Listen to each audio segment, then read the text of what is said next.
Ladies and gentlemen, the vast majority of the words you are about to hear are taken from interviews with Iraqi refugees in Jordan. There are over 4 million Iraqi refugees worldwide. These are 6 of their stories. Well, the play came about actually through a conversation with the New York Theater Workshop's artistic director and the playwright, Jessica Blank.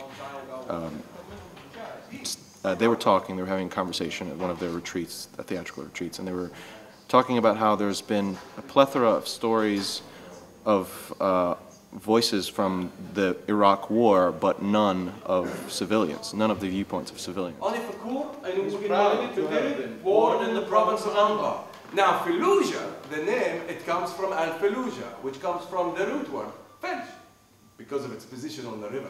They arranged a Fulbright grant, I think, and that enabled them to go to Jordan and interview 36 refugees, of which they brought back all the transcripts, and it was a wide cross-section of people from different classes, different jobs, and all across the Iraqi population. Okay. We left Iraq when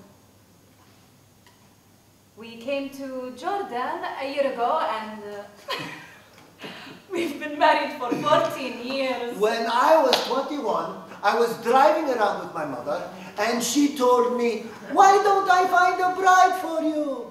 I said, do I feel a great weight of responsibility to the people I'm representing? Definitely, because this is, this is their life, this is their story, so we want to portray it as true as we can, and we truly feel it, in our hearts. And they're beautiful stories, of hope and, love. 2002. 2004. No, I started building when Saddam was still in power. No. They're negotiating. It's almost over. Well, 2002 we built the foundations, and then 2003 we had to stop for a little while after the regime fell, and things happened. We sold the car, we took a loan, and we started. It's also kind of amazing that a lot of the stories that you hear are just segments. They're just snippets. It's not the whole thing. There's an element of it would be too much almost if you just gave the whole thing. Too much of a shock, or it would shut people down. And we want it to remain open. We want people to relate, to identify with these characters, and say, hey, that's like someone I know, or that's like me. That's what I would do. People from different countries sometimes are nervous to talk to each other.